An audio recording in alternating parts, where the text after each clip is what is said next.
नमस्कार दोस्तों, आप सभी का स्वागत है सीकेज एकेडमी में। हम देखने वाले हैं एनसीईआरटी की नोट्स का ये पार्ट नंबर 3 होगा और बात कर लें हम तो ये क्लास 7 का है। इसके पहले आपने क्लास 6 का सारे पार्ट्स देख लिए होंगे। तो चलिए स्टार्ट करते हैं आज का ये वीडियो।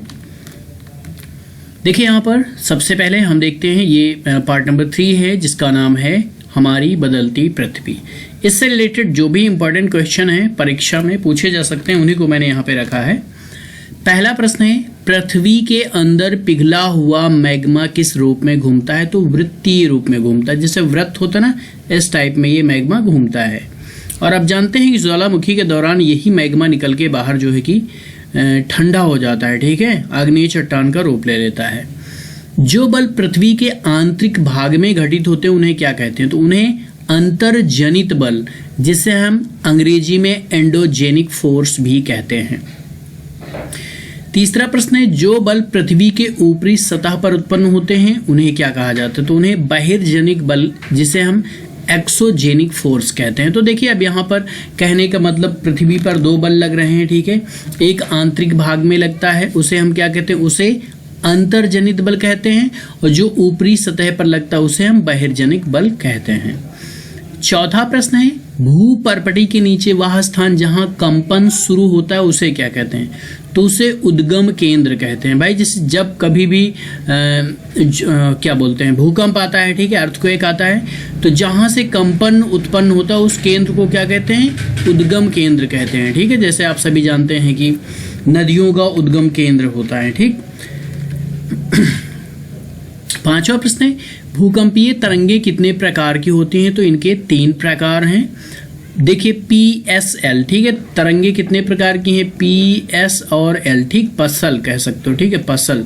3 टाइप की भूकंपीय तरंगे होती हैं। P तरंग को अनुदैर्ध्य तरंग कहते हैं, S तरंग को अनुप्रस्थ कहते हैं और L तरंग को पृष्ठीय कहते हैं, ठीक है, पृष्ठीय तरंगे। तो यहाँ पर ये तीनों तरंगे महत्वपूर्ण हैं। नौ, छठवां प्रश्न है, भूकंप का मापन किस यंत्र द्वारा किया जाता है? भूकंप लेखी द्वारा किया जाता है। भूकंप की तीव्रता किस पर मापी जाती है? तो ये रिक्टर स्केल पर मापा जाता है। आठवां प्रश्न है, जब नदी मैदान क्षेत्रों में प्रवेश करती है तो वह मोड़दार मार्ग बनाती है। इन मोड़ों को क्या कहते हैं? विसर्प कहते हैं। देखिए ये बहुत इंपॉर्टेंट है भाई, ठीक है। देखिए अब क्या कहा जा रहा है भाई, जिससे नदी बहती हुई आ रही, ठीक, और क्या है यहाँ से मैदानी इलाका शुरू होता है, तो मैदान में ये जब प्रवेश करती है तो मोड़दार एक मार्ग बना लेती है, ठीक, ऐसे मान लीजिए टर्निंग पॉइंट से, ठीक। तो कहा जा रहा है उन मोड़ों को क्या कहते हैं? तो इन्हें क्या कहते हैं? विसर्प कहते हैं। विसर्प के नाम से जाना जाता है। विसर्प से बनी झील को क्या कहते हैं? चाप झील कहते हैं। ये यूपी टेट में क्वेश्चन पूछा गया था, ठीक। अब देखिए ध्यान देना, नदी बहती हुई आ रही है, यहाँ से ये मैदान में प्रवेश की और जैसे ये, ठीक है, यहाँ पे ये जो बन जाता है पार्ट, ठीक है, तो यहाँ पानी जमा हो जाता है, ठीक है, तो इसे हम क्या कहते हैं भाई? विसर्प कहते हैं। और इससे बनी झील को ही क्या कहते हैं? विसर्प झील कहते हैं। 10वां प्रश्न है, जब नदी अनेक धाराओं में विभाजित हो जाती है तो उसे क्या कहते हैं? उसे वितरिका कहते हैं, ठीक। ये कोई मेन नदी आ रही है, अब यहाँ से इसकी एक धारा ये निकल गई, ठीक, आगे बढ़ी, एक धारा ये निकल गई, एक धारा निकल गई, तो ये कई धाराएं बन रही, तो इन्हें हम क्या कहते हैं? वितरिका कहते हैं, ठीक, वितरित हो जाती है। 11वां प्रश्न है, समुद्री जल के ऊपर लगभग ऊर्ध्वाधर उठे हुए ऊंचे शैलीय तटों को क्या कहते हैं? समुद्री भृगु कहते हैं।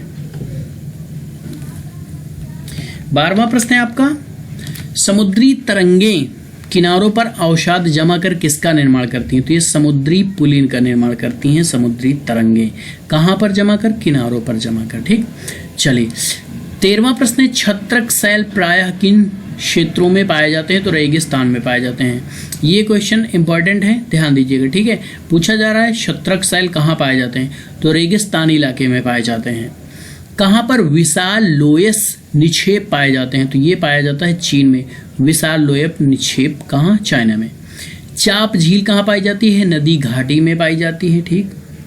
16वां और इस चैप्टर का अंतिम प्रश्न है, सबसे ऊंचा जलप्रपात एंजल कहाँ है, तो ये है वेनेजुएला में, जो कि कहाँ पड़ता है, दक्षिण अमेरिका में पड़ता है। ठीक है, और दक्षिण अमेरिका में ही घास का मैदान पाया जाता है, पम्पास। ठीक, दक्षिण अमेरिका में पाया जाता है। और स्पेशली जगह का नाम पूछ लेगा तो ब्राजील भी मिल सकता है, अर्जेंटीना भी मिल सकता है। ठीक है, और एंजल जलप्रपात भी कहाँ भाई, दक्षिण अमेरिका में वेनेजुएला में स्थित है। तो ये रहे दोस्तों एक चैप्टर का हो गया। ये एक चैप्टर से ये 16 प्रश्न इंपॉर्टेंट थे, इनको मैंने यहाँ पे रखा है। और नेक्स्ट में हम देखने वाले हैं पार्ट नंबर 4। ठीक है, वायु होगा। और इस तरीके से आपको सीरियल वाइज ये नोट्स मिल रही है, जो काफ़ी इंपॉर्टेंट है परीक्षा के लिए। आप ये नोट्स देख लेते हैं तो आपको किताब पढ़ने की ज़रूरत नहीं पड़ेगी। वीडियो पसंद आए तो लाइक करिएगा।